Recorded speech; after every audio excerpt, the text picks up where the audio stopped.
Hello, welcome to watch story. ഇത് വിദ്യയാണ്. എല്ലാവർക്കും ഞങ്ങളുടെ അഡ്വാൻസ്ഡ് വിഷു ആശംസകൾ. വിഷു എന്ന് വെക്കുമ്പോൾ ആദ്യം നമ്മുടെ മനസ്സിൽ വരുന്നത് കണിയും കൈനീട്ടും അല്ലേ. അപ്പം ഇന്ന് നമ്മൾ വിഷുവിൻ്റെ കണി എങ്ങനെയാണ് ട്രഡീഷണലായിട്ട് ഒരുക്കുക എന്നാണ് വീഡിയോ. അഗൈൻ ഇത് എല്ലാ നാടുകളിലും എല്ലാ വീടുകളിലും വ്യത്യാസമാണ്. എല്ലാവരും അവരുടേതായ രീതിയിലാണ് കണി എടുക്കുന്നത്.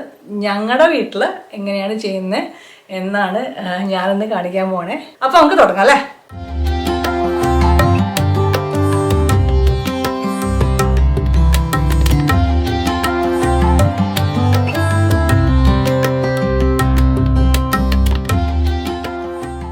നമ്മൾ കണിയിലേക്ക് ഇറങ്ങുന്നതിന് മുമ്പ് വിഷുവിനെ കുറിച്ച് അഗൈൻ മലയാളികളല്ലാത്തവർ കാണുന്നുണ്ടെങ്കിൽ മേടം 1-ാം തീയതിയാണ് വിഷു സെലിബ്രേറ്റ് ചെയ്യുന്നത്. മേടം 1 എന്ന് പറഞ്ഞു കഴിഞ്ഞാൽ പണ്ടൊക്കെ അത് ഇക്വിനോക്സിൻ്റെ അന്നായിരുന്നു. ഇക്വിനോക്സ് എന്ന് പറഞ്ഞു കഴിഞ്ഞാൽ ഡേയും നൈറ്റും ഒരേ ലെങ്ത് ഉള്ള സമയം എന്നാണ് ഇക്വിനോക്സ് പറയുക. ഇപ്പോൾ ഇക്വിനോക്സ് മാർച്ച് അവസാനമായിട്ടാണ് വരുന്നത്. പക്ഷെ പണ്ട് കാലങ്ങളിൽ ഈ ഒരു മേടം 1-നായിരുന്നു ഇക്വിനോക്സ് വന്നിരുന്നത്. അത് കാരണം അത് ന്യൂ ഇയർ ആയിട്ടാണ് കണക്കാക്കിയിരുന്നത്. But Malayalam calendar officially government കൊണ്ടുവന്നപ്പം ചിങ്ങമാണ് ആദ്യത്തെ മാസം മലയാളത്തിൽ. കാരണം ചിങ്ങം 1-ാം തീയതിയാണ് ഒഫീഷ്യലി മലയാളി ന്യൂ ഇയർ. പക്ഷേ ഇപ്പോഴും പല ആൾക്കാരും വിഷുവിനെ ന്യൂ ഇയർ ആയിട്ട് തന്നെയാണ് കണക്കാക്കുന്നത്. എസ്പെഷ്യലി നോർത്തേൺ കേരളയിലൊക്കെ. ഞങ്ങളുടെ വീട്ടിലും ഇത് വിഷു ന്യൂ ഇയർ തന്നെയാണെന്നുള്ള കൺസെപ്റ്റാണ്. അത് കാരണം നമ്മൾ ന്യൂ ഇയറിന് അന്ന് രാവിലെ എല്ലാ നല്ല സാധനങ്ങളും അത് കണി കണ്ട് എണീക്കണം. So that you have a nice year ahead എന്നുള്ള ഒരു കോൺസെപ്റ്റാണ് നമ്മൾ വിശ്വസിക്കുന്നത്. ഇവിടെ പുറത്തുള്ള ആൾക്കാർക്ക് ലിമിറ്റഡ് ആയിട്ടേ കണി വയ്ക്കാൻ പറ്റുള്ളൂ, കൊന്ന കിട്ടില്ല. അപ്പോൾ ഇവിടെ കൊന്നയ്ക്ക് പകരം ഉള്ള മഞ്ഞ പൂക്കളാണ് ഞാൻ വയ്ക്കുന്നത്. അതുപോലെ തന്നെ പച്ചക്കറികളും ഒന്നും നാട്ടിലത്ര പോലെ കിട്ടില്ല. അപ്പോൾ ഉള്ളത് വെച്ചിട്ടാണ് കണി വയ്ക്കുന്നത് കേട്ടോ. കണി നമുക്ക് എവിടെ വേണമെങ്കിലും ഒരുക്കാം. പൂജാമുറിയിൽ തന്നെ വേണമെന്നില്ല. പൂജാമുറിയിൽ സൗകര്യമുള്ള ആൾക്കാർക്ക് പൂജാമുറിയിൽ ഒരുക്കാം. ഒരു ലിനൻ ക്ലോസറ്റാണ് ഞങ്ങളുടെ പൂജാമുറി. അവിടെ ഇരുന്ന് കണിയാനുള്ള സൗകര്യമില്ല. അതുകൊണ്ടാണ് ഞങ്ങൾ ഈസിലി ആക്സസിബിൾ ആയിട്ടുള്ള ഒരു സ്ഥലത്ത് ഞങ്ങളുടെ മുകളിൽ റിട്രീറ്റിലാണ് ഞാൻ ഒരുക്കുന്നത്. ഞങ്ങളുടെ ബെഡ്റൂമൊക്കെ മുകളിലാണ്. അപ്പം എല്ലാവർക്കും അധികം ബുദ്ധിമുട്ടില്ലാണ്ട് എളുപ്പത്തിൽ കണി കാണാൻ പറ്റിയൊരു ലൊക്കേഷനാണത്. ഐഡിയലി ഇഫ് യു ക്യാൻ ഇങ്ങനെ ഒരു സ്ഥലത്ത് വെക്കുമ്പം നമ്മൾ കിഴക്കോട്ട് നോക്കി തൊഴുന്ന രീതിയിൽ വേണം വെക്കാനായിട്ട്. ഇപ്പം ഞങ്ങളുടെ കിഴക്കാണത്. അപ്പം അങ്ങോട്ട് ഇരുന്ന് തൊഴുന്ന പോലെയാണ് ഞാൻ. ഭഗവാനപ്പം വെസ്റ്റിലേക്കാണ് ഫേസ് ചെയ്യുക.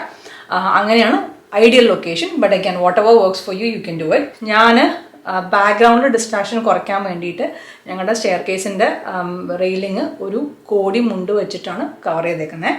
ഇത് നമ്മൾ സാധാരണ കോടി മുണ്ട് കണിക്ക് വെക്കും. അതിന് പകരമായിട്ട് ഞാനത് ബാക്ക്ഗ്രൗണ്ടിൽ ഹാങ് ചെയ്തിട്ടേക്കാണ്. പിന്നെ വേറൊരു കാര്യം, നമ്മൾ നിലത്ത് ഭഗവാനെ പ്ലേസ് ചെയ്യാണ്ടിരിക്കാൻ നോക്കുക. അപ്പം ഒന്നല്ലെങ്കിൽ ഒരു പീഠോ എന്തെങ്കിലും ഒരു, ഞാനിപ്പോൾ ഒരു മരക്കഷ്ണമാണ് യൂസ് ചെയ്യുന്നത്, അതാണ് ആദ്യം വയ്ക്കുന്നത്. പിന്നെ ഞാൻ ഉരുളിയിലാണ് കൃഷ്ണൻ്റെ വിഗ്രഹം വയ്ക്കുന്നത്. നിങ്ങൾക്ക് എത്രയും വലിയ ഉരുളി ഇല്ലെങ്കിൽ പുറത്ത് വയ്ക്കാം. പുറത്ത് വയ്ക്കുമ്പോഴും ജസ്റ്റ് മേക്ക് ഷുവർ നമ്മൾ നിലത്തല്ല ഭഗവാനെ വയ്ക്കുന്നതെന്ന്. ഇത് ഒരു 14 ഇഞ്ചിൻ്റെ ഉരുളിയാണ്.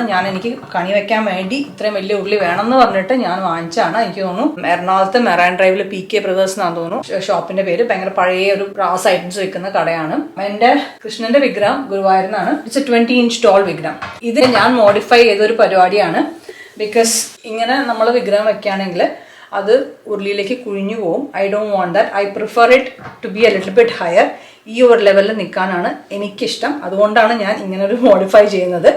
അതുമല്ല, ഇതിൻ്റെ ബേസ് ഇത്തിരി വൈഡറാണ്. അപ്പം എൻ്റെ ഉരുളിയിൽ ഇങ്ങനെ ഒരു കുഴിയുണ്ട്. അപ്പം ആ ബേസ് കറക്റ്റായിട്ട് ഇവിടെ നിൽക്കില്ല.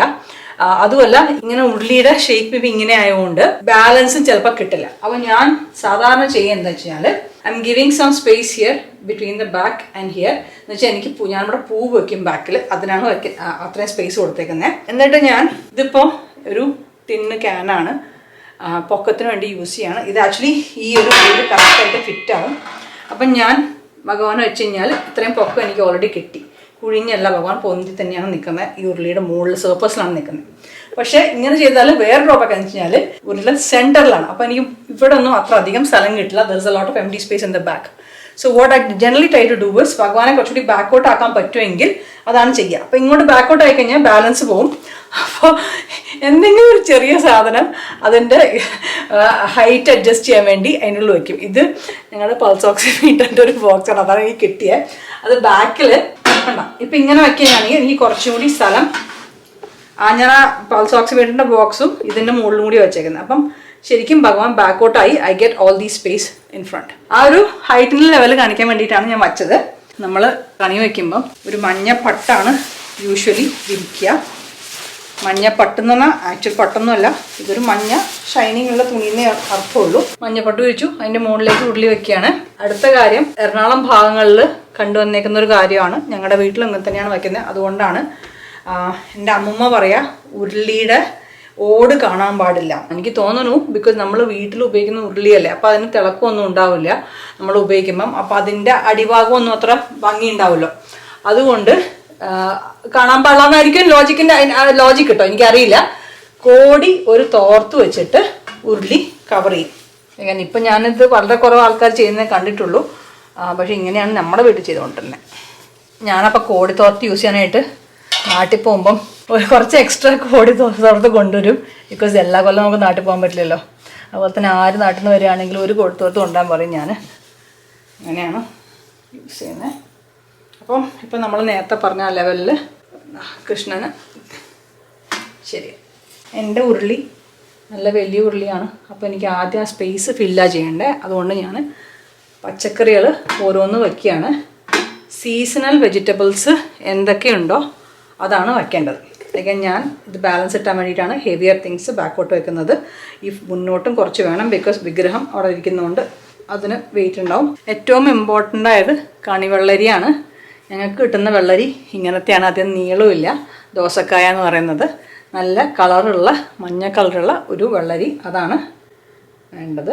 ഇത് ഉള്ളിൽ മറ്റേ പാത്രം വെച്ചുകൊണ്ട് ബാലൻസ് ചെയ്യാൻ ഇത്തിരി ബുദ്ധിമുട്ടായിരിക്കും. ബാക്കിയുള്ള കാര്യങ്ങൾ വെക്കട്ടെ. ഞാൻ എൻ്റെ അടുത്തുള്ള പച്ചക്കറി യൂസ് ചെയ്യുന്നു. There is no rule that you have to use this or that. അപ്പോൾ ഞാൻ ഏത്തപ്പഴം, ചെറുപഴം, നമുക്ക് ഇങ്ങനെ എത്രത്തോളം ബാലൻസ് ചെയ്യാൻ പറ്റുന്നു അതുപോലെ ചെയ്യാം. മാങ്ങ, ഇനിയിപ്പം ഈ വെള്ളരി വയ്ക്കാം നമുക്ക്. സാധനം മാങ്ങ അതേ ബാക്കിലും വയ്ക്കാം നമുക്ക്. ഞാൻ 2 മാങ്ങയുണ്ട്, അപ്പോൾ ഹൈറ്റ് ആഡ് ചെയ്യാനായിട്ട് വേണമെങ്കിൽ ആദ്യം ഒരെണ്ണം വയ്ക്കാം, എന്നിട്ട് അതിൻ്റെ മുകളിൽ വയ്ക്കാം മറ്റേ മാങ്ങ. ഉണ്ടോ? ഫ്രൂട്ട്സ് നിങ്ങൾക്ക് ഇഷ്ടമുള്ള ഫ്രൂട്ട്സും വയ്ക്കാം. പക്ഷെ ഞാനിപ്പോൾ മെയിനായിട്ടുള്ള വേറെ കാര്യമാണ് വയ്ക്കേണ്ടത്. അരി.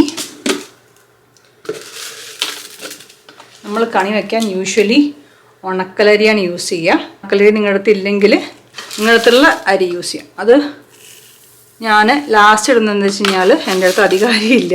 നമ്മൾ കണി കാണുമ്പോൾ നമുക്ക് അരി കാണുകയും വേണം. നിറച്ചുണ്ടെങ്കിൽ നിങ്ങൾക്ക് ആദ്യമേ ഉള്ളിൽ നിറച്ച് അരി ഇടാം. ഇപ്പം എനിക്ക് കാണാൻ വേണ്ടിയിട്ടാണ് ഞാൻ ഈ സൈഡിൽ അരി ഇടണേ. ഇപ്പുറത്തും എനിക്ക് വേണമെങ്കിൽ ഇടാം കുറച്ച്. ഇപ്പോഴത്തേ കണ്ടോ അരി, നമുക്ക് കണി കാണുമ്പോൾ അരി കാണാം. കണ്ണു നോക്കുമ്പോൾ നമ്മൾ ആദ്യം ഇട്ടിരുന്നെങ്കിൽ അത് അടിയിലേക്ക് പോയി പോവും. അപ്പോൾ നമ്മൾ പച്ചക്കറിയൊക്കെ വെച്ചു, ഫ്രൂട്ട്സും വെച്ചു. ഇനിയിപ്പോൾ ഞാൻ കഴിഞ്ഞ വീഡിയോയിൽ പറഞ്ഞു ഞങ്ങളുടെ കൊന്ന ആണിത് എന്ന്. ഈ സമയത്ത് പൂക്കുന്ന പൂവാണ് ഇത്. ഫോർസെത്തിയ എന്ന് പറയും. ഇത് എനിക്കിത് ബ്രാസ് കാണാത്തതുകൊണ്ടാണ് ഞാൻ ബാക്കിൽ വെക്കുന്നത്. അപ്പോൾ ഇതിന് ആക്ച്വലി എനിക്ക് പൊക്കം ഒത്തിരി കുറവാണ്. അത് കാരണം ഞാൻ ഒരു ഫ്ലോറൽ ഫോം ഇതിൻ്റെ ഉള്ളിൽ വെച്ചിട്ടുണ്ട്.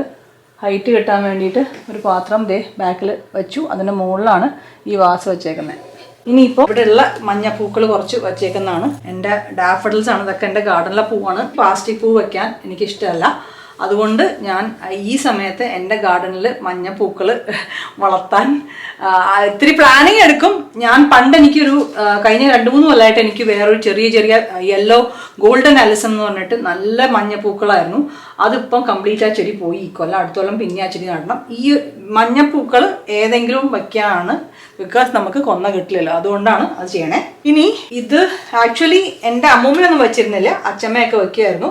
ഇത് വാൽക്കണ്ണാടി ഭഗവതിയെ പ്രതികരിച്ചിട്ടാണ് വയ്ക്കുന്നത്. വേറൊരു റീസൺ പറഞ്ഞേക്കുന്നത് വെച്ചാൽ നമ്മൾ കണി കാണുമ്പോൾ നമ്മളെ തന്നെ കാണണം. ബിക്കോസ് എല്ലാവരുടെ ഉള്ളിലും ഭഗവാനുണ്ട് എന്നുള്ളത് കൊണ്ടാണ് അത് വയ്ക്കുന്നതെന്നും പറയലുണ്ട് കേട്ടോ. അപ്പം കണ്ണാടിയുടെ ബാക്കിൽ തിരുവുടയാടാന്നാണ് ഇതിന് പറയണേ. ഇത് നമുക്ക് കയ്യിലില്ലെങ്കിൽ നമ്മളൊരു കസവ് 2-ാം മുണ്ടാറ്റം മടക്കി അങ്ങനെ വയ്ക്കാവുന്നതാണ്. കിണ്ടിയുടെ ഉള്ളിൽ പലരും വയ്ക്കുന്നത് കാണാം ബാലൻസിന് വേണ്ടിയിട്ട്. ഭഗവതി വസ്ത്രം അണിയിക്കുന്നുള്ള ഒരു പ്രതീകമാണ് ഇതിന്. ഇത് എനിക്ക് തോന്നുന്നു എല്ലാ പൂജാ സ്റ്റോറിലും കിട്ടുന്നത്. എൻ്റെ അടുത്ത് കുറച്ച് എക്സ്ട്രാ പൂവുണ്ട്. അത് ഞാൻ ഇടയ്ക്കിടയ്ക്ക് അവിടെയൊക്കെ വയ്ക്കുകയാണ്. സാധാരണ ആൾക്കാർ സ്വർണം ഒരു തട്ടിൽ കോടി മുണ്ടും കൂടിയാണ് വയ്ക്കൽ. ഞാൻ നേരത്തെ കോടിമുണ്ട് ബാക്ക്ഗ്രൗണ്ടിൽ ഇട്ടുകൊണ്ട് ഞാൻ വേറെ സെപ്പറേറ്റ് വയ്ക്കുന്നില്ല. ഞങ്ങളുടെ വീട്ടിൽ സ്വർണം ഭഗവാനെ ഇടിപ്പിക്കുകയാണ് ചെയ്യൽ. അപ്പോൾ ഞാൻ ഭഗവാന്റെ മുഖത്ത് ചുറ്റുമായിട്ട് ആണ് മാല ഇടിപ്പിക്കൽ. പിന്നെ പൂവ് ഇതുപോലെ തന്നെ, ഒന്നല്ലെങ്കിൽ ഇതിപ്പോൾ വലിയ പൂവാണ്, അതുകൊണ്ട് ഞാനിവിടെ വയ്ക്കുന്നില്ല. ഓടക്കുവലിന് സൈഡിലൊരു പൂവ് വയ്ക്കും. ബിക്കോസ് കാണാൻ ഭഗവാന്റെ മുഖമാണ് നമ്മൾ ആദ്യം കാണുന്നത്. അപ്പം നമ്മൾ അത് നല്ല ഭംഗിയാക്കി വെക്കുക. നാളികേരം സാധാരണ ഇങ്ങനെ രണ്ടാക്കി മുറിച്ചിട്ട് അതിൽ കിഴി കെട്ടിയാണ് വയ്ക്കൽ. ഞാൻ കിഴി കെട്ടൽ പരിപാടി കംപ്ലീറ്റ്ലി നിർത്തി. എന്താ റീസൺ എന്ന് വെച്ച് കഴിഞ്ഞാൽ, ഞങ്ങൾ ആദ്യം ഇവിടെ US വന്ന് താമസിക്കുമ്പോൾ അപ്പാർട്ട്മെൻറ്റിൽ ഒരു വാക്കിൻ ക്ലോസറ്റ് ആയിരുന്നു, നല്ല വാക്കിൻ ക്ലോസറ്റ് ആയിരുന്നു ഞങ്ങളുടെ പൂജാമുറി, ചെറിയൊരു സ്പേസ്. അപ്പം കിഴി കെട്ടിക്കഴിഞ്ഞാൽ വെറുതെ കിഴി വല്ലാണ്ട് കത്തുമല്ലോ, അതുകൊണ്ട് കിഴി കെട്ടണ്ട, തിരി വയ്ക്കാമെന്ന് വിചാരിച്ചു. ഞാൻ തിരി വച്ചു കണി കാണാനായിട്ട്. ആദ്യത്തെ വിഷുവിന് ഈ തിരിയുടെ അറ്റത്തുനിന്ന് നാളികേരത്തിൻ്റെ സൈഡിലുള്ള ചകിരി ഇത് കത്തിപ്പോയി. അതെടുത്ത് പുറത്ത് കൊണ്ടുപോയി കളഞ്ഞ് ഞങ്ങൾക്ക് ഭയങ്കര ഒരു, ബിക്കോസ് ഇവിടെ മരത്തിൻ്റെ വീടല്ല, കാരണം തീ പിടിക്കുന്നതെന്ന് പറഞ്ഞാൽ ഭയങ്കര റിസ്ക് ഉള്ള ഒരു കാര്യമാണ്. അപ്പോൾ ആ ഒരു സ്കെയറി അനുഭവത്തിന് ശേഷം ഞാൻ നാളികേരത്തിൽ വീടിൻ്റെ അകത്ത് തിരി വയ്ക്കില്ല. ഓണത്തിന് നമ്മൾ ഓണത്തപ്പനെ വറ വയ്ക്കുമ്പോൾ പുറത്ത് ഞാൻ വയ്ക്കലുണ്ട്, വീടിൻ്റെ ഉള്ളിൽ because of the fire risk. അതുമല്ല, അങ്ങനത്തെ ഒരു ഭയങ്കര സ്കെയറി എക്സ്പീരിയൻസ് ആയിരുന്നു. ഇത് മുഴുവൻ കത്താൻ തുടങ്ങി. നിങ്ങൾക്ക് ആ ഒരു റിസ്ക് ഒന്നും ഇല്ലെങ്കിൽ നാളികേരത്തിനുള്ള തിരി വയ്ക്കാം. പണ്ടൊക്കെ ഗ്രന്ഥം വയ്ക്കും, ഓലക്കെട്ട്. ഇപ്പം ആൾക്കാരുടെ അടുത്ത് ഓലക്കെട്ടില്ലാത്ത കാരണം നിങ്ങളുടെ അടുത്തുള്ള ഏത് ഗ്രന്ഥവും വയ്ക്കാം. ഞാൻ ഇവിടെ രാമായണവും വിഷ്ണു സഹസ്രനാമമാണ് വെച്ചേക്കുന്നത്. പിന്നെ ഞാൻ പറഞ്ഞ പോലെ നിങ്ങൾക്ക് എക്സ്ട്രാ പൂവുണ്ടെങ്കിൽ എത്ര ഭംഗിയാക്കാവോ അത്രയും ഭംഗിയാക്കാം കേട്ടോ. നമുക്ക് എത്രയാണെന്ന് വെച്ചാൽ അതൊക്കെ ഓരോരുത്തരുടെ പേഴ്സണൽ ഇഷ്ടം പോലെ. ഇനിയിപ്പോൾ ഞാൻ നോട്ടും കോയിനും വയ്ക്കലുണ്ട്. ഇതിപ്പോൾ ഞാൻ നിങ്ങളുടെ കറൻസി, നിങ്ങൾക്ക് ഇഷ്ടമുള്ള കറൻസി, ഞാൻ $2 രൂപയും വയ്ക്കലുണ്ട്. അതും കണി കാണണം, പൈസയും. സ്വർണം നാണയം ഉണ്ടെങ്കിൽ നിങ്ങൾക്ക് വയ്ക്കാം. എൻ്റെ അടുത്ത് വെള്ളിയുടെ 2 നാണയം ഉണ്ട്, അതും ഞാൻ വയ്ക്കാറുണ്ട്. കൈനീട്ടം കൊടുക്കുമ്പോൾ നമ്മൾ അരിയും കുറച്ച് പൂവും, നമ്മളെ കൊന്നപ്പൂവില്ലേ, അതും നാണയവും കൂടിയാണ് ആദ്യം നമ്മൾ കണി കണ്ടിട്ട് കൈനീട്ടം കൊടുക്കുന്നത്. അപ്പം അതിന് വേണ്ടിയിട്ട് ഞാൻ കുറച്ച് കോയിൻസും കൂടി ഇവിടെ വയ്ക്കും. വിളക്ക് ഞാൻ പറഞ്ഞല്ലോ, എൻ്റെ അമ്മൂമ്മ പഴയ ഓട് സാധനങ്ങളൊന്നും കാണാൻ പാടില്ല എന്നാണ് അമ്മൂമ്മയുടെ പോളിസി. അത് കാരണം നമ്മൾ വിളക്ക് സൈഡിലോട്ടാണ് വയ്ക്കുക, നേർക്കല്ല. ബിക്കോസ് നമ്മൾ വന്ന് കണി കാണാനായിട്ട് കണ്ണ് തുറക്കുമ്പോൾ ഭഗവാന്റെ മുഖമാണ് ആദ്യം കാണേണ്ടത്. അതാണ് ഞാൻ നേരത്തെ പറഞ്ഞ ഡിസ്ട്രാക്ഷൻ ഒന്നും ബാക്കിൽ പാടില്ല. പിന്നെ വേറൊരു കാര്യം, ഞാൻ പല ആൾക്കാരും ചെയ്യുന്ന കണ്ടേക്കുന്നത് കിണ്ടിയിൽ വെള്ളം വെക്കലുണ്ട്. കിണ്ടിയിലെ വെള്ളം കണ്ണ് തൊട്ടിട്ടാണ് കണി കാണേണ്ടതെന്നാണ് എൻ്റെ വിശ്വാസം. നമ്മുടെ വീട്ടിൽ കിണ്ടിയും വെക്കില്ല, വെള്ളവും വെക്കില്ല. അത് കാരണം നമ്മൾ വന്ന് കണി കാണുന്ന ആദ്യം ഭഗവാന്റെ മുഖത്തേക്കാണ്. എന്നിട്ട് താഴേക്ക് 1 by 1 എല്ലാ സാധനങ്ങളും നോക്കുക, എല്ലാ സാധനങ്ങളും കാണുക ഇവിടെ വെച്ചേക്കുന്നത്. എന്നിട്ട് കണി കണ്ടു കഴിഞ്ഞിട്ട് പ്രാർത്ഥിച്ചു കഴിഞ്ഞിട്ട് എല്ലാ സാധനവും ഭഗവാനും സ്വർണവും പൈസയും എല്ലാ പച്ചക്കറിയൊക്കെ തലയിൽ തൊട്ട് നമസ്കരിച്ചിട്ടാണ് നമ്മൾ കണി കണ്ട് എണീക്കുന്നത്. ചന്ദനത്തിരിയും അതുപോലെ തന്നെ സൈഡിലാണ് കത്തിച്ച് വെക്കുന്നത്. തലേ ദിവസം ഞാൻ തീപ്പെട്ടിയും ഇവിടുത്തെ സൈഡിൽ വെക്കും. മുതിർന്ന ആളാണ് സാധാരണ വന്ന് കണി ആദ്യം കണ്ടിട്ട് വിളക്ക് കൊളുത്തിയിട്ട് ബാക്കിയെല്ലാം വിളിക്കുന്നത്. അപ്പോൾ യൂഷ്വലി നമ്മളവിടെ ഞാനായതുകൊണ്ട് ഞാൻ മിക്കവാറും ഇട്ടത്താണ് ഭഗവാനെ കാണുന്നത്. അത് കഴിഞ്ഞിട്ട് തീപ്പെട്ടി തപ്പാണ്ടിരിക്കാൻ വേണ്ടിയിട്ടാണ് ഇവിടെ തന്നെ സൈഡിൽ വെക്കുന്നത്. ഓഫ് കോഴ്സ് നമ്മൾ വിളക്ക് കൊളുത്തി കഴിഞ്ഞാൽ മാറ്റുക, ചന്ദനത്തിരിയും കത്തിച്ച് വയ്ക്കുക. അപ്പം ഞങ്ങളുടെ വീട്ടിലൊക്കെയാണ് ഇതാണ്. പല ആൾക്കാരും വെറ്റിലടയ്ക്ക, നെല്ല്, ധാന്യങ്ങൾ, വിത്തുകൾ, അഷ്ടമംഗല്യം ഒക്കെ വയ്ക്കലുണ്ട്. യൂഷ്വലി ഞാൻ ചക്കയും വയ്ക്കലുണ്ട്, ബിക്കോസ് അത് ചക്കയുടെ സീസൺ ആണല്ലോ. പക്ഷെ നമുക്കിപ്പം ഭയങ്കര വലിയ ചക്കയെ കിട്ടിയുള്ളൂ, ചെറിയ ചക്കയൊന്നും കിട്ടിയില്ല. അപ്പോൾ അതുകൊണ്ടാണ് വയ്ക്കാത്തത്. ഏതൊക്കെ ഫ്രൂട്ട്സ് നിങ്ങളുടെ അടുത്തുണ്ടോ, അവൈലബിൾ ആണോ, അതൊക്കെ നിങ്ങൾക്ക് വയ്ക്കാം. ഇതൊന്നും ഒരു ഹാർഡ് ആൻഡ് ഫാസ്റ്റ് റൂളും ഇല്ല. ഞാൻ പറഞ്ഞ പോലെ ഓരോ നാടുകളിലും ഓരോ വീടുകളിലും വ്യത്യാസമായ ആചാരമാണ്. ഞങ്ങൾ കണി വയ്ക്കുന്നത് ഇങ്ങനെയാണ്. എല്ലാവർക്കും ഞങ്ങളുടെ ഹാപ്പി വിഷു. ഈ ഒരു കൊല്ലം നമുക്ക് എല്ലാവർക്കും സന്തോഷവും സമാധാനവും സമൃദ്ധിയും ഉണ്ടാവട്ടെ എന്ന് ആശംസിക്കുന്നു. അപ്പോൾ അടുത്ത ആഴ്ച നമുക്ക് വേറെ വീഡിയോ ആയിട്ട് കാണാം കേട്ടോ. Thank you for watching.